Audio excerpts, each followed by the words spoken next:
This is Creepy, a podcast dedicated to sharing the most famous, chilling, and disturbing creepypastas and urban legends in the world. Whether these stories truly happened or are simply fabrications is for you to decide. These stories may contain graphic depictions of violence and explicit language. Listener discretion is advised. Creepy presents Body Farmer. Written by Jacqueline Gifuni, narrated by Alicia Atkins, and produced by Steve Blizin. 1. It is too dark in here. The lights are dead. No.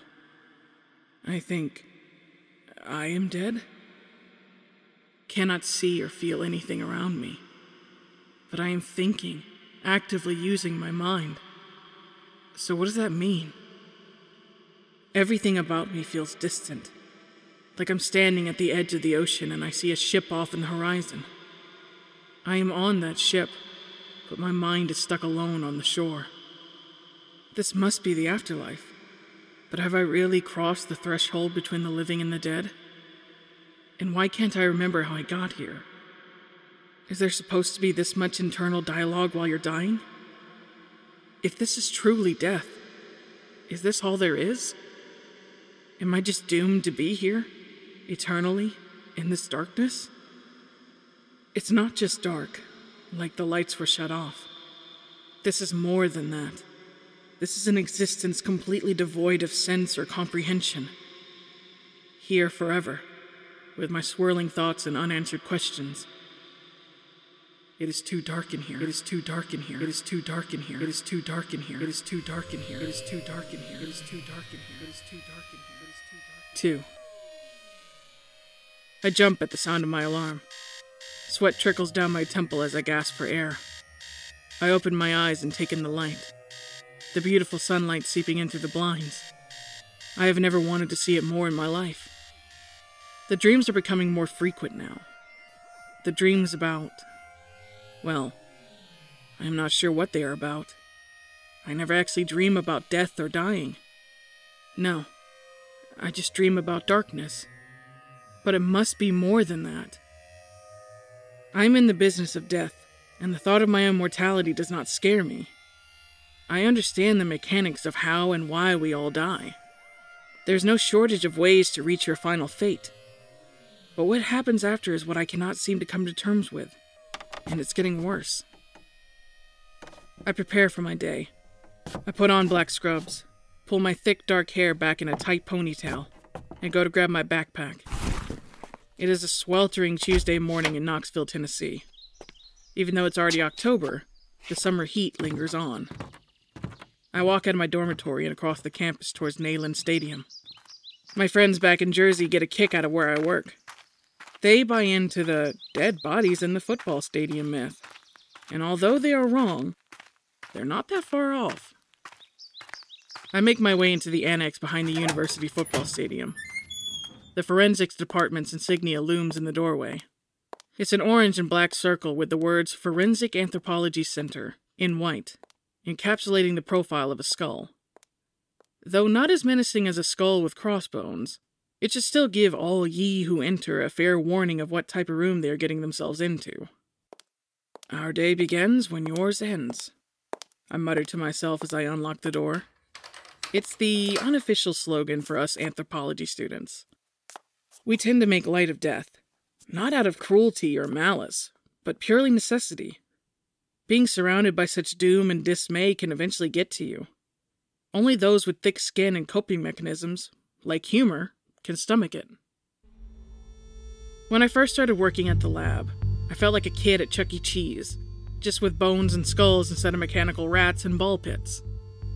I had always loved the dark and morose. My mother and I shared that love. We'd seen all the classics from Silence of the Lambs to the less serious, but equally fucked up when you take it out of context, Weekend at Bernie's. Death has fascinated me in a way I could never really explain. At the young age of 9, I declared I wanted to be an Egyptologist after watching The Mummy. Yes, I knew mummies did not come back from the dead like that. But something about bringing the dead to life through research was exhilarating. I became enthralled with everything surrounding how humans have buried, preserved, and honored their dead. In elementary school, I even led a small clan of kids at recess who would find dead bugs and give them a proper burial, Egyptian style. We would wrap the bugs in leaves and blades of grass, and bury them in small dirt mounds we'd try to shape like the pyramids of Giza. The crew took a turn when some kids went out of their way to kill innocent bugs and bees for the sole purpose of burial. Needless to say, I had to disband our group of misfit kids, but I digress. Then when I hit high school, I learned about the forensics field, and that I didn't have to travel all the way to Egypt to study the dead. Instead of summer camp, I begged to be sent to forensics camp, where I spent the summer learning about the field, solving a staged murder, falling in love, with both the forensics field and a boy, but the latter is a story for another day. And, the best part in my opinion, studying the decomposition of a rat. Not your average summer camp, I know. It was way cooler. So that's how I got here, the Forensics Anthropology Center at the University of Tennessee. Also home to the Body Farm, as it is lovingly called, where bodies who have been donated to science are placed in countless scenarios to simulate crime scenes. All in the name of science and to better understand human decomposition. Once the body has gone through its several stages of decay and just the bones remain, they are sent to the lab at the Forensics Anthropology Center, where, you guessed it, I have the honor and privilege to clean the bones so that they can be safely handled without fear of contamination. I won't go into detail about how we clean them, but let's just say I will never look at crock pots the same ever again. Bones are easy to understand in my mind. They tell a story, and it's up to you to bring it to life. Depending on what bones you look at, you can pretty accurately determine age, sex, and ancestry through morphology and cranial measurements. Bones are tangible and scientific in nature. They are straightforward and make sense to me. I understand them. What they do at the Body Farm, on the other hand, is too fleshy and messy for my liking. 3. I woke up sweating again. Same dream, nothing but utter darkness. I know I probably should talk to someone about this, but who exactly? I don't want to let on to anyone that maybe this isn't the field for me. Even as I think this, the words sound ridiculous. This is what I've always wanted, and I can't back out now. I just need to work through this, and I'll be fine. Besides, this is probably normal, to be dreaming about the things you are surrounded by in your waking hours. The more I thought about it, the less urgent getting help felt. In fact, it was starting to feel preposterous. I start the same morning routine I have Tuesdays, Wednesdays, and Thursdays. Wake up, put on scrubs, hair in ponytail, and make my way back to the forensics center for my lab hours. Before I head out, I glance over my shoulder to check myself in the mirror. I fix my ponytail and realize I forgot makeup. Not that I plaster my face with it, but I normally try to hide the dark circles under my eyes. These damn nightmares have been making me lose substantial beauty sleep, and it definitely shows. I go for my usual dark eyeliner, but take a beat after I realize I don't really need it. Today I'm working alone. The first time since I took on this internship, and I'm dreading it. I'm not sure why. It really shouldn't make a difference. But the thought of being alone with the bodies... I shake my head, angry with myself. I work with bones, not bodies. There's no one in there anymore. They're just the remnants of what used to be a person. But still... I stare at my face and finally see just how bad I truly look. My cheeks are sunken in, skin pale, and heavy raccoon circles contrast my otherwise pasty face. It's not just the lack of sleep. It's the constant work and studying that's doing me in. I work in the morning, then change for classes, go to the library to study, and sometimes don't get back to my dorm until 1 in the morning, then to wake up at 6 a.m. to start it all over again. I know this is the normal rite of passage for most college students. but my naturally milky skin and dark brown hair just accentuates any blemishes and dark spots that may appear. It's at the point where the longer I stare at my reflection, the less I recognize myself. My bronze, usually luminous eyes just look dull, like the life has been sucked out of them. I take a deep breath in and head out the door. It's hard to look at myself in this state of disarray. As I approach the lab, my heart quickens. I remember that yesterday we finished processing the bag that had been sent to us from the body farm, which meant today there would be a new bag. A bag I would have to open alone. God, I really wish I did not have to do this. Not today. I enter the lab as I think about all my bad past experiences with processing new arrivals.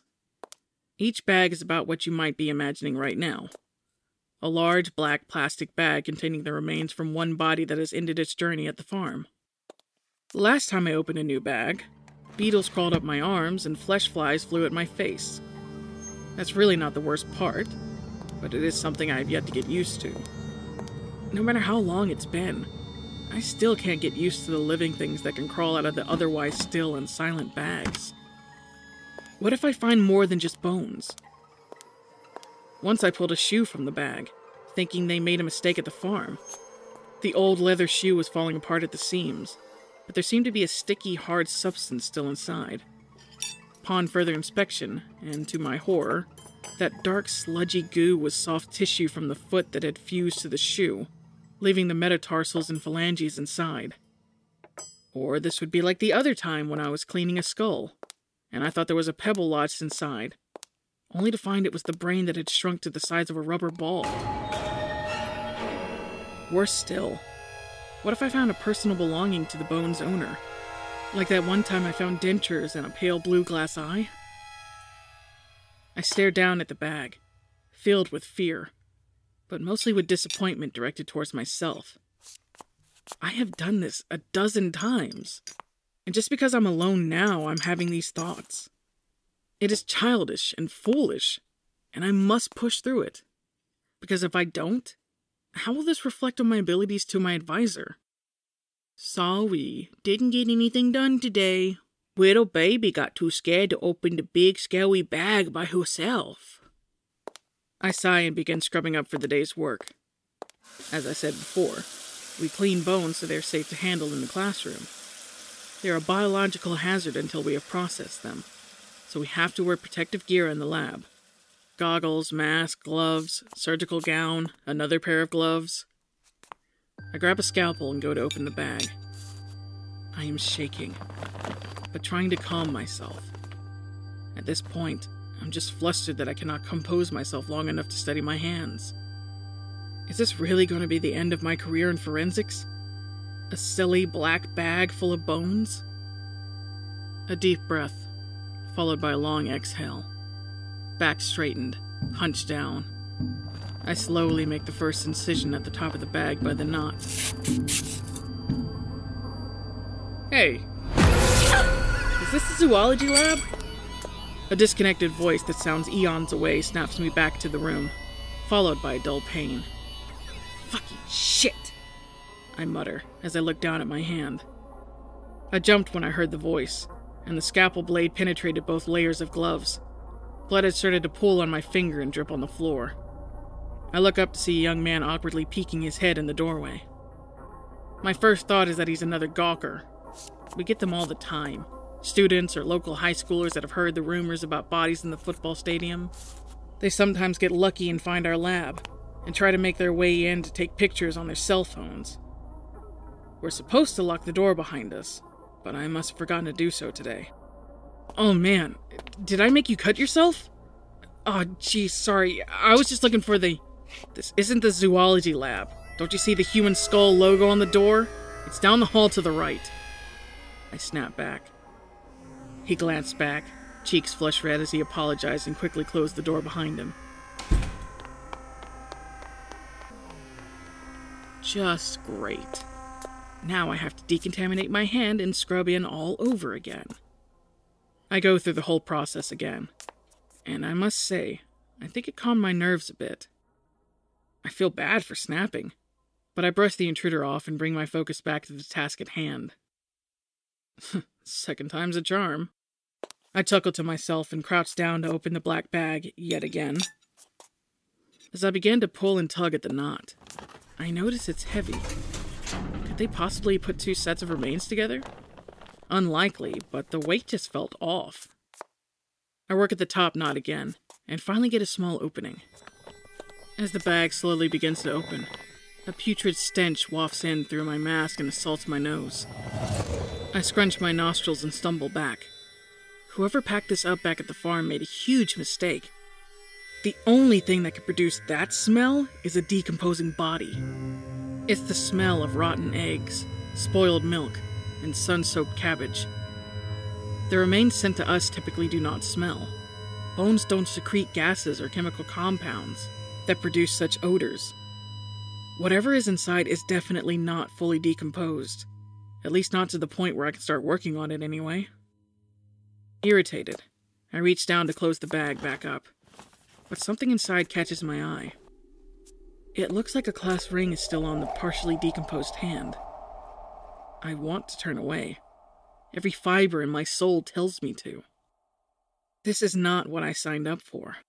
I can't handle bodies and flesh that well. But the ring just looks so familiar. Something in me won't let it go.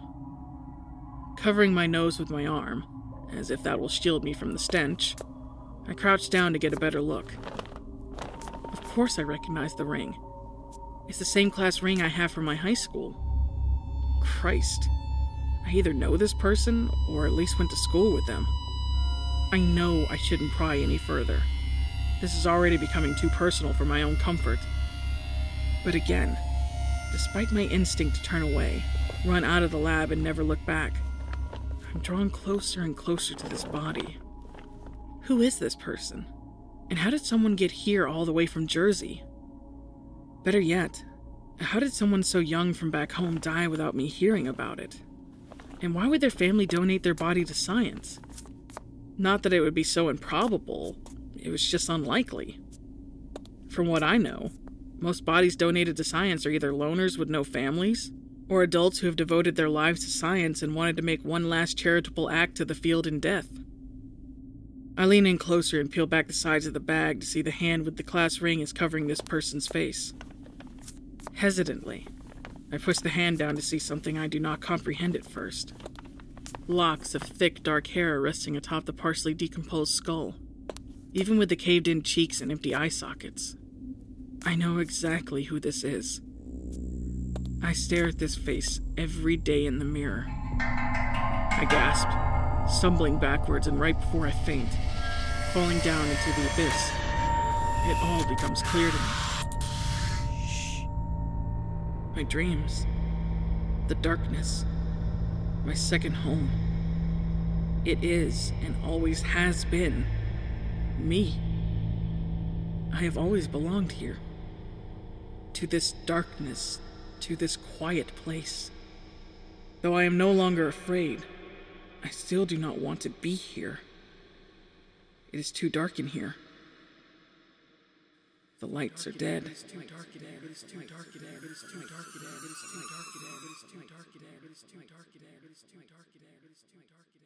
4. I am jolted out of my nightmare and find myself in my room once again. How did I get here so fast? I was just in the lab with the body with... I stopped myself mid-thought. Of course that was a nightmare. How could I possibly be inside the body bag? Deep breath in, hold it, and count down from 5. 5, 4, 3, 2, 1. Exhale. This is becoming too much for me to handle. I seriously need to find a way to get more sleep. Or get help. Get help and run far, far away from here. I am unsure as to why that thought crawled into my mind, but as quickly as it crept in, I swiped it away and rose out of bed. I crossed my dorm room to the conjoined bathroom and reached for the door. I'm about to open it, but hear someone stirring inside. Knocking lightly, I stand there, waiting for a response. My suite mate isn't usually up this early, but she must be in there, Because I can see the light is on through the cracks of the doorway and can faintly hear water running from the sink faucet. Kayla? You in there? I knock louder, but still no answer. I press my ear to the door and hear wet footsteps pacing slowly towards me. Kayla? Are you all right? Can I come in? Still no response. I start to get worried. She normally is responsive, and I know her boyfriend is out of town. Could she possibly be in trouble? Grabbing the doorknob, I declare sternly that I'm coming in, and slowly open the door. The moment I do, that familiar stench penetrates my nostrils, immediately sending me back to the nightmare. Rotten eggs, spoiled milk, cabbage. Now I hear the voice in my head, screaming to run, commanding my legs to go any which way but forward. And still, I find myself ignoring all reason and going against my better judgments by entering the bathroom. No one is in there. The light is on and the faucet is running. Kayla must have been here this morning and just forgot to turn the water off. Was she in some type of hurry? Maybe she was running late for class? I face the sink to turn the faucet off and stare at my face in the mirror. I look like I lost 10 pounds overnight. Sunken in cheekbones and pale white face. As I stare at myself, I see movement behind me. It's the shower curtains. They look like they just rustled, and my heart begins to beat out of my chest. Kayla? Is that you in there? I whip my body around to stare at the shower. It takes all my might to move towards the curtain. Both my legs suddenly feel like they've been filled with lead, weighing me down and making each step slow and heavy. I have goosebumps all over my body, and can feel the unmistakable shortness of breath that comes along with an anxiety attack. Please say something, Kayla. I reach my arm out and grab the curtain, fully expecting for something to reach out from the other side and drag me in. I hold my breath and pull the curtain back. Nothing. To my amazement and utter euphoric relief, there's nothing inside. The horrid, putrid smell is gone now, too. And I'm beginning to relax. This was all in my head. I had just woken up from a terrible nightmare and needed a few moments to come back to reality. I turned back towards the sink to splash my face with some cold water. It was not only refreshing, but grounding, and I finally feel awake, out of the dream world that has been plaguing my very existence. I grab the hand towel next to me and pat my face dry. I look up at the mirror and open my eyes to the worst sight imaginable. Rotting flesh, hanging off my cheekbones. Eye sockets empty, devoid of life. Maggots and beetles crawling in and out of every facial orifice. Bottom jaw barely hanging onto my skull by spindly muscles and tendons. This is the same face from the bag. I am still here. I have never left this place. And why would I? This is my home. Just as the lights around me begin to fade, I realize I no longer have the swirling thoughts or unanswered questions. I am oddly at ease with my fate. Maybe because I have finally accepted it. One thought does enter my mind, though. It's too dark in here.